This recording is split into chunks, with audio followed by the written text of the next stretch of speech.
and Clyde are on assignment tonight.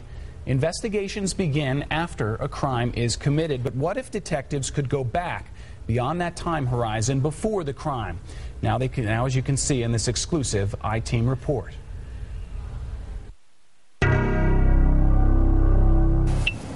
It'll go down, it'll just run every tag as fast as you can drive by them. Sergeant Brian Hounshell has 3 extra eyes, automated cameras that capture license plates and automatically run them through the computer.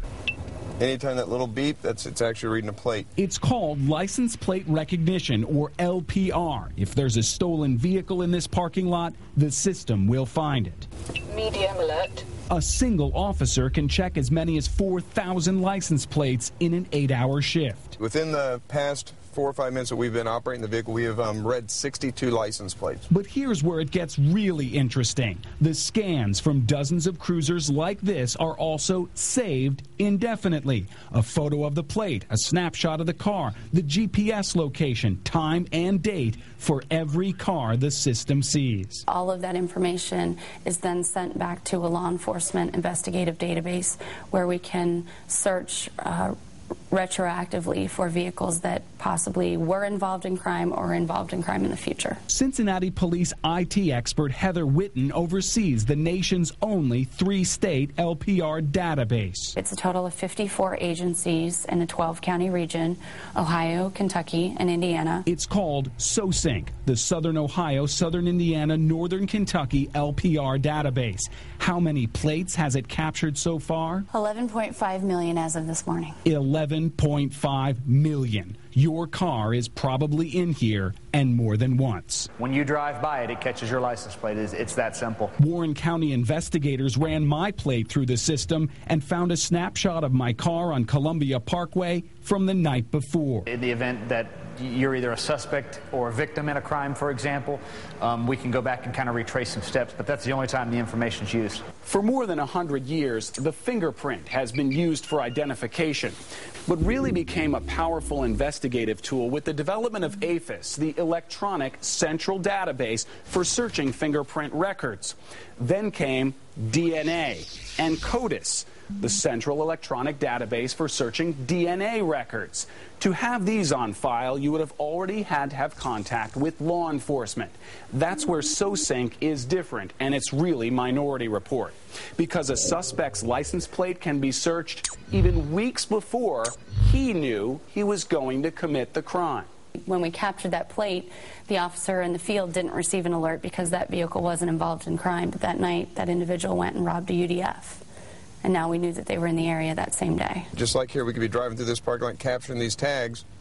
2 hours later, it could be a home invasion robbery. And you've taken a picture of the tag not even knowing that something was going to happen here. This kind of time travel isn't just theory. People are now behind bars because of it. This fire in Walnut Hills was set to conceal a double homicide, but the victim's car was captured by a Cincinnati LPR cruiser an hour before the bodies were discovered. They then took that picture, again, the power of the photo, and handed it out at roll call and said, this is the exact car, this is what it looks like. And they canvassed the area and within a few hours located the vehicle. The murderer was found, arrested, and convicted. It saved our investigators time and effort.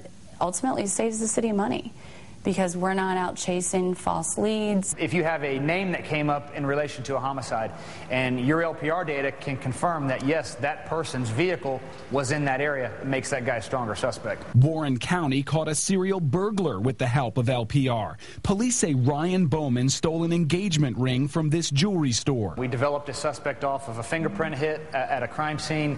Once we got that, we found out his vehicle. We ran his vehicle through the license plate reader system. The suspect's plate had been captured 15 times by 7 different tri-state police departments. With a click of the mouse, detectives got the photos, a map, and satellite view showing exactly where his car was when the plates were captured. And in the areas that we got on the license plate hits were pawn shops and gold shops. We checked those shops, found items that had been pawned. Bowman was convicted on multiple burglaries, and the stolen items were returned to the victims. It captures a photo of the car, and sometimes the photo is so good that you can even see the driver in the vehicle. To have this data, GPS coordinates and photos of a suspect in a vehicle in the area of a crime scene is crucial. But this technology can also be used to confirm an alibi, allowing investigators to quickly move on to the real killer. You can't say, why did you run my plate? Well, I didn't. The camera ran every plate that it could possibly see, and yours was included. So there's no discrimination, there's no profiling. Cincinnati paid for its LPR cruisers, but most of the 75-plus systems in the tri-state as of next month are funded by Homeland Security, and federal grants fund Witten's database. Created by a public IT employee, the 11.5 million record database is now the national model. You were hired to fix printers and update software? I mean, I was hired for help desk, yes. And you created help. And now I'm managing a multi-state license plate recognition program. It is kind of spooky knowing there's a database tracking your car, but it's not unlike surveillance cameras or even credit card records. This is yet another digital footprint, one investigators can later use to find missing people or hunt down a killer. There's no flag, there's no alert, there's nothing to point anyone to it unless either you become a victim of crime or you commit a crime. The database is not public. It's a secure law enforcement system like LEADS or NCIC. And every time an officer manually enters a plate or checks one, their name is logged. Most important, the 54 tri-state departments involved do not use the system for traffic enforcement or revenue generation. 23 more cruisers will get LPR cameras in March. And Tanya, the amazing thing is that when my picture was grabbed of my plate in my car, the officer was actually outside the vehicle issuing a ticket to someone else, and the computer automatically snapped the photo. Just because the car was going by and could see it. It's automated. It's fascinating, it's amazing, but it's kind of scary. It is indeed, and privacy is a concern going forward with a weapon, obviously, this powerful. It works both ways. Very powerful stuff.